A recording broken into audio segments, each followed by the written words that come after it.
One of the biggest challenges with buying a power station today is knowing whether or not it's actually going to power whatever it is you need to power, like say your refrigerator, as long as it says it will. But it is one of the primary things that I test when testing power stations. And before I keep going, let me tell you, power station companies are getting better and better and better. The power stations are getting smaller. This one right here is a great example. This is a 3,014 watt-hour power station that honestly is the size of a 2,000 watt-hour power station just a couple years ago. But what does that have to do with capacity and actually what you're going to get? Well, we're going to get there.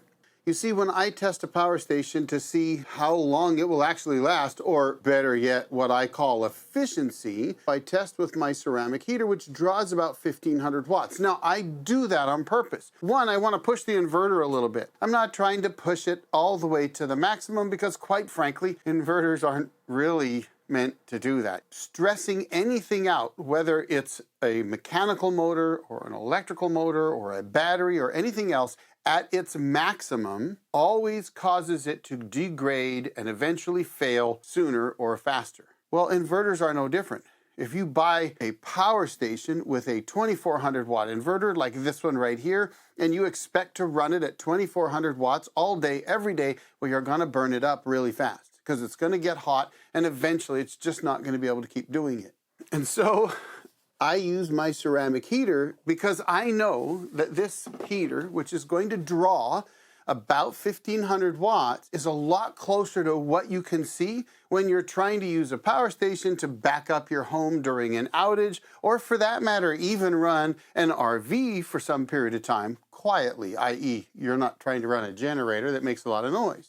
1,500 watts is a pretty good measure. I like that measured, and my experience has taught me it's actually more than you're normally going to see. You buy a 3,000 watt-hour power station, you want 3,000 watt-hours, right? The inverter on these guys here, they use power to convert the battery power into that 120-volt power that you need.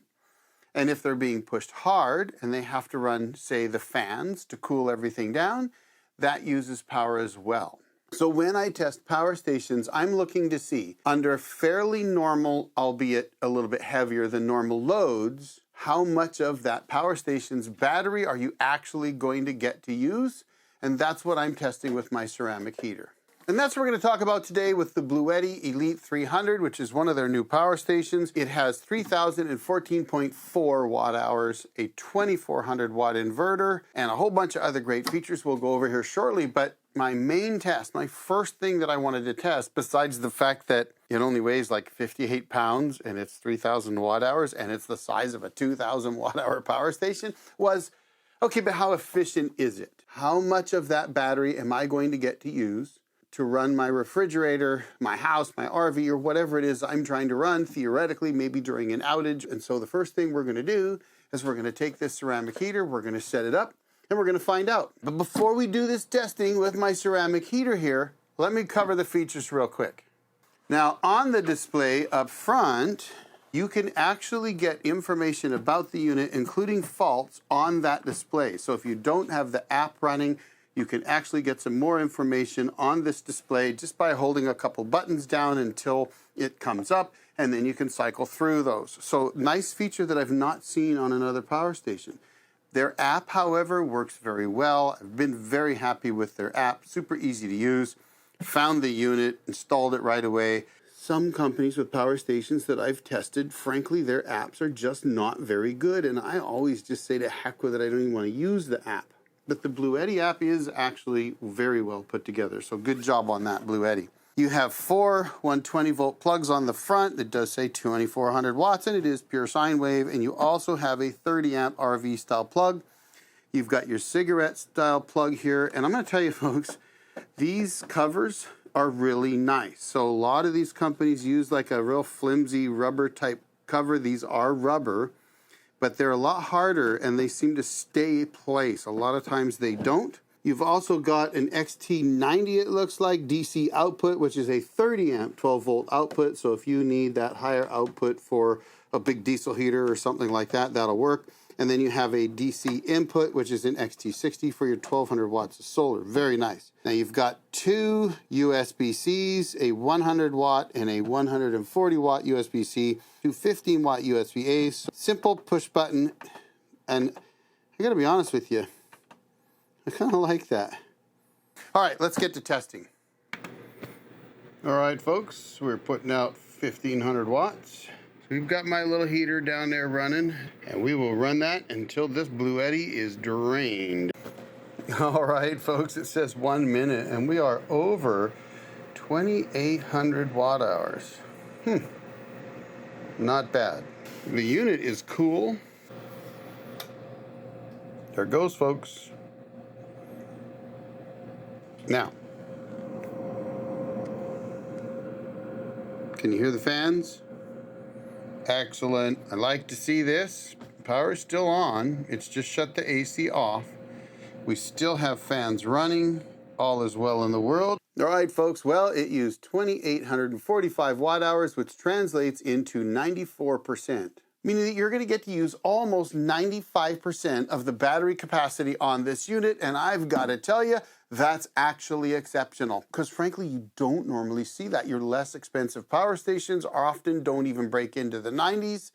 And then when they do, maybe between 90 and 92%. In fact, if I see one above 92%, I think that's pretty incredible. Now, I was also curious because in order to get that, that means that the inverter must not use that much power. So what I did early on was I ran an inverter idle power consumption test, which try to say that several times fast because you're going to start saying invertal.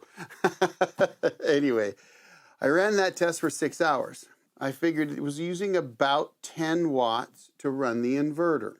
Most of these inverters can use as much as 32 watts or more per hour, every hour that they run when they're just idling along. Now, while this is not expandable, it's not an expandable unit, there's no ports here that you can use to do that, it does have a 1200 watt solar input. And folks, 1200 watts of solar input, in fact, is that right? Because that's a lot. Input, DC/PV, 12 volts to 60 volts, 22 amps, 1200 watts. 1200 watts on a 3000 watt hour battery? I've been telling power companies to do this, I think ever since I've been making videos on power stations, so thank you, Bluetti. I don't know if they were listening to me or somebody else, but quite frankly, 2 thumbs up for that, because honestly, 1200 watts on a 3000 watt hour system, you're only going to need about 2.5 hours to get it fully charged back up in good sunlight. It means that in not as good a sunlight, you can actually still get it charged up within that 4-hour window that you should have for peak solar. They also sent me a solar panel. Now I'm going to tell you, I've tested lots of solar panels, and usually when someone says they've got a 400 watt or a 500 watt or 300 watt or whatever solar panel, you just don't see those power outputs when you get them in the sun. And I've even done a video saying you're not going to get that much out of your solar panel. Now, the reason I say that is because if it's not perfectly aligned to the sun, and that really goes back to the old poly panel days, and you don't have perfect sunlight, you're just not going to get those ratings. And it makes sense because they're rated at a certain temperature, 70 degrees Fahrenheit usually, and exactly pointed directly at the sun, perpendicular. It's got to be perfect, right? Solar panel, sunlight, perfect. Then you can get the 400 or whatever watts they say you can get. It's true. So when I started testing that solar panel, I did not expect to get 350 watts out of it. In fact, I figured it wasn't perfectly aligned. It didn't have the exact right tilt to hit the sun. So a 350 watt panel, if I got 3 1/4, I'd be pretty happy with it, actually. No problem. Good job. I got 355 watts out of that panel. Got it. Still staying up there though. 354.6. So that's a 350 watt rated solar panel. You don't see that. The only time I've seen that, 355.5, the only time I've ever seen that is on my residential panels out at the cabin. I've actually seen them produce more, but in the wintertime when it's colder. 356.8. You do not see that. That is awesome. So let me really just do this. So the sun, you can see by the shadow, we're not even perfectly lined up. I mean, we're actually A little off, huh? Yeah, we would actually have to turn it that way more to get it straightened out. So is it still doing over 350? Yeah, 354. Yeah. Awesome. All right, well, dang it, Pretty cool, Bluetti, good job. Yeah. I thought, wait a minute. Who puts out a panel and says it's a 350 watt panel and I don't perfectly align it? It's not perfectly aimed at the sun, and I get 355 watts out of a 350 watt panel. Nobody does that. So good job, Bluetti. I'm impressed. It's something I haven't seen. Well, there you have it, folks. The Bluetti Elite 300 is the most efficient power station I think I have tested to date. It is the smallest 3,000 watt hour power station I have tested. It is very well put together, and I usually like to complain about something in my videos. If you've watched me do reviews on power stations, you know I'm going to make a complaint about something.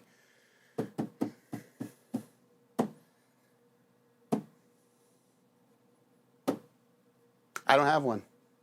I really don't.